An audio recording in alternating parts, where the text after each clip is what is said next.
I'm I'm an EE student at Bilkent University. Today I'll be performing my Physics 102 project. This project aims to measure with the Kircchoffs laws. I want to see that Kircchoffs laws can be applied by using a breadboard circuit. What I basically did, here is this circuit that I wanted to obtain. One will be series and this will be the independent resistance. This will be also constant. I have two constant resistance values and one dependent one. What I'm trying to do is like to measure the different voltage drops and then the different currents flowing to see the applications of Kirchhoff's loop law and Kirchhoff's voltage law. Here is a sample circuit. First, I took the multimeter and measured the voltage drop in this one. As you can see, it's happening something like this. And then for the other one, the second loop, ever since these are parallel, I'm seeing this equal voltage drop in this one. Before beginning, I would like to introduce you Kirchhoff's laws. Kirchhoff's first rule, known as Kirchhoff's current rule, comes from conservation of charge. It simply states that any entering current is equal to existing current at any chosen junction point.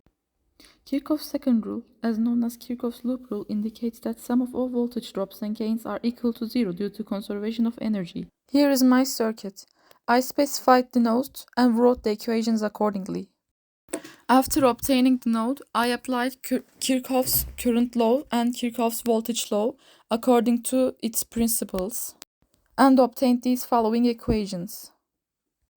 For the process, I remained the other resistance values constant and the power supplied constant, but changed the other resistance value. Here are the circuits that I obtained with the changed resistance values. First, I measured the voltage drops according to the procedure that I explained earlier. Here are the multimeter results that I obtained from measuring the voltage. Then I repeated the same procedure for the currents. After the measurement procedure, I noted down my values and obtained these graphs. Later on, I applied Kirchhoff's voltage law to the first implementation, and I saw that although the measurements are close, it's not the exact same thing. Here is the percentage errors according to my measurements. For the other step, I applied Kirchhoff's current law. I also observed that the result is not the entire same, but it's so similar. I obtained the graph of I3 versus 1 divided by R3 to see average voltage drop on the independent resistor, to see the correlation with my measurements. After implementations and calculations, I did an error analysis. In the first part, the voltage drops were not exactly equal to the supplied voltage, but the obtained number was close. For the second part, the sum of exiting currents were not exactly the entering current. There was a slight difference, something similar to 1% or 0.5%. These errors might have been occurred due to possible disconnections occurred during measurement process. Although breadboard and jumper cables are instruments that decrease these issues, the disconnection errors still might have been occurred. Possible damages in resistors and jumper cables may also be an error reason.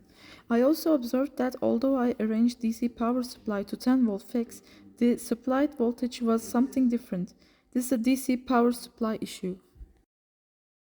To conclude, since the error percentage I obtained was not a big number, I can say that the implementations were done correctly. With this project, I was able to observe conservation of voltage and current in a closed circuit and proved Kirchhoff's laws. Thank you for listening to me.